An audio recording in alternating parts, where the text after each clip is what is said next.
Hello, I'm Courtney and welcome to Book Talk. Today I am going to be discussing P.S.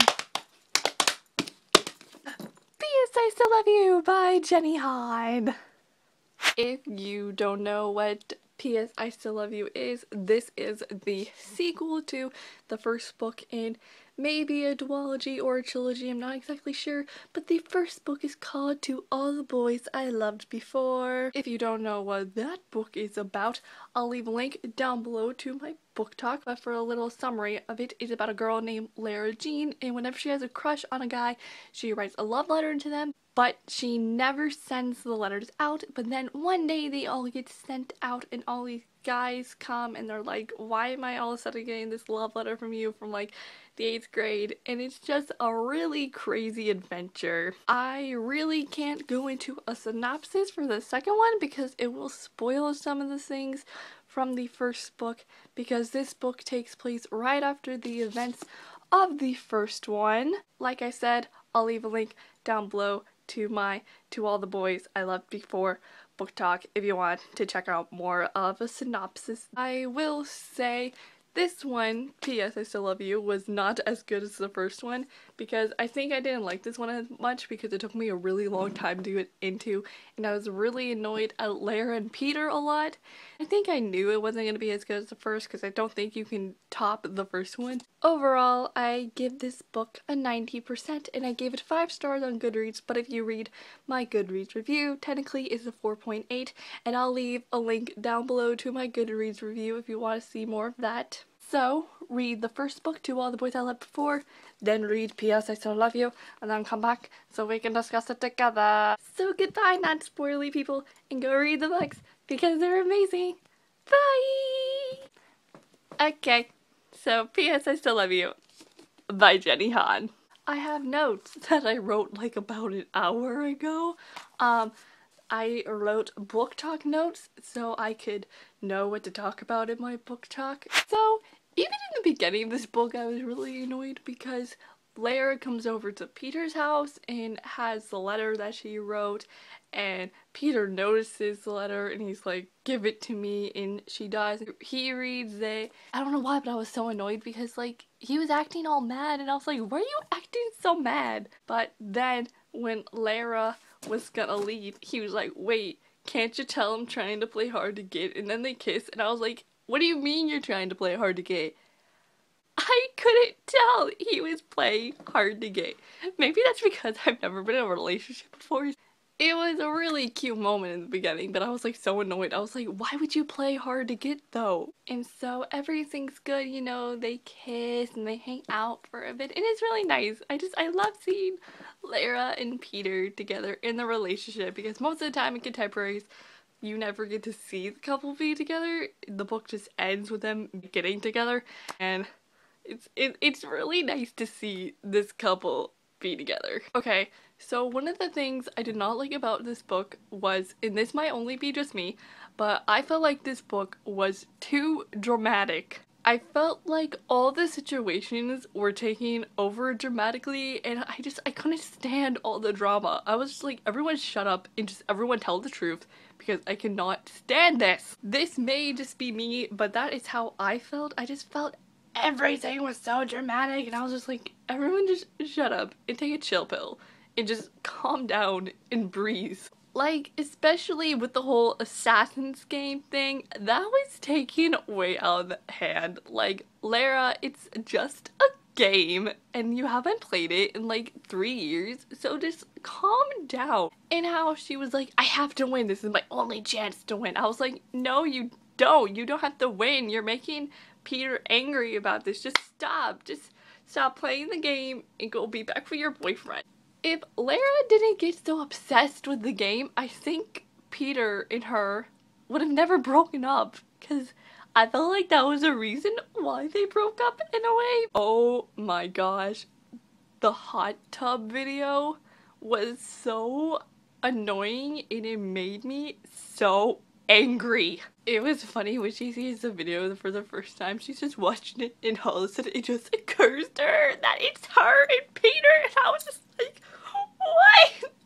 That scene, it was the best. Just her realization of it. It was Okay. Yeah, that video was so annoying, and it was like such a big plot too, and I was like, why is this such a big deal? I mean, I knew it was a big deal, but I was just like, just find the person who did it, and obviously it was Genevieve. I was not surprised by that. When Lara was like, oh, I think it's Jen, I was like, yes, girl, yes it is, and then it was, and I was just like, boom, I knew it, because like, who else was it going to be? Obviously, it had to be Jen. This next thing I'm going to talk about, this probably might upset a lot of people, but Lara and Peter annoyed me so much in this book. Like, I could not handle their drama. The thing that annoyed me with Peter the most was how he wouldn't tell the truth and like kept defending Jen. I was like, Lara's your girlfriend. You're supposed to be defending her, not your ex, okay? That was super annoying, and I'm just like, oh, Peter. And then the thing that annoyed me with Lara was because she was taking everything so over dramatically and was like, oh my gosh, Peter's not showing expression. That means he must not feel anything about it. Lara, just because someone doesn't show expression on their face doesn't mean they don't feel anything about it. I can be in a conversation and not show any expression on my face, but in the insides, I might be exploding about it and be like, oh my gosh, I cannot believe this is happening. I've been in situations like these before, and just because someone doesn't show an expression doesn't mean they don't feel anything about it. So we get this new character, and his name is John Ambrose McLaren, and he's one of the guys who got the letter, but he never like sent a letter back saying he got the letter. But then one day, Lara gets a letter from John, and they start writing letters to each other and then exchange phone numbers, and like, you can feel tension. I knew something was going to happen. John is my bae. I love John. I need someone like John. Maybe I just want John, period, because John's the best. No one can top John. I love him. Like, I love him. I love him so much. I want my own John. John, come find me, please. I would love you. So when John showed up, you know, a love triangle obviously formed between John and Peter and Lara. And so I think the big question is, am I team John or team Peter? Let's be real here. I have no idea whose team I'm on because I love them both so much. I was rooting for both of them at the same time at one point, but then there was one point where I hated Peter and then I was like team John. But then, when Peter came back with the necklace and said happy birthday to Lara, I was like, oh, I'm Team Peter again. And I couldn't decide. My favorite scene was the USO party that Lara holds at the retirement home. I loved that scene so much. It was so much fun to read. I loved it. How she's dressed up like in the 40s and she's like wearing all the makeup and red lipstick, red heels, blue dress, her hair's like in a cinnamon bun, and then you know you got John in the army suit. Ah, I loved it so much. I think I've already said this before, but for a section of the book I hated Peter because, it was because when they broke up and Peter wasn't like even saying anything to her and it was being really mean. And then I like really started hating him when they're in chemistry class and then he turns around and he's like, can I have my necklace back? And I'm just like, no, you gave this to me and I'm gonna keep it. This is my necklace now. Haha, sucker. That's how I would have reacted, at least. But Lara, being a nice person, was like, here you go, take the stupid necklace. Whatever, just, you know what, screw you.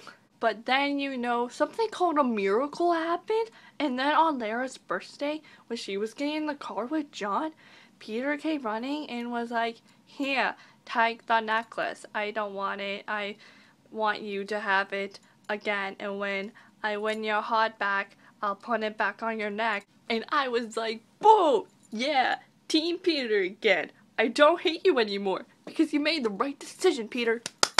The ending was really nice when Lara's in the treehouse and Peter comes and they talk everything out and Peter's just like, you can break my heart anytime. And they kiss and it's really nice. Like, it's a bittersweet moment. And I really loved it so much. Those are my overall thoughts on P.S. I Still Love You. Overall, I really loved this book. It's not as good as the first one, but I still loved it. And this review may sound like I hated the book, but I did it because I actually loved it. I seriously think there can be another book after this one and make it a trilogy. And if Jenny Han was like, you know what, I'm gonna write a third book to the series, I'm gonna be on that bandwagon. If you like this book talk, give it a big thumbs up. If you want to watch more book talks, click the subscribe button down below. I'm Courtney and I will see you all next time with a new video. Goodbye! Yo!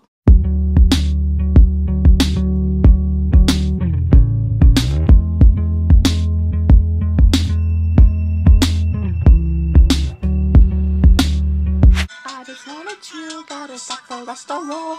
Married to the money, introduced her to myself. Show her how to whip it, now she remixes it for low. She my drag queen, let her hit the bando. This is an owl. This is not a heart. But you know, we'll let this pretend to be the heart necklace. This is my fight song. Take back my right song. Bruna, my right song. Peter gets Lara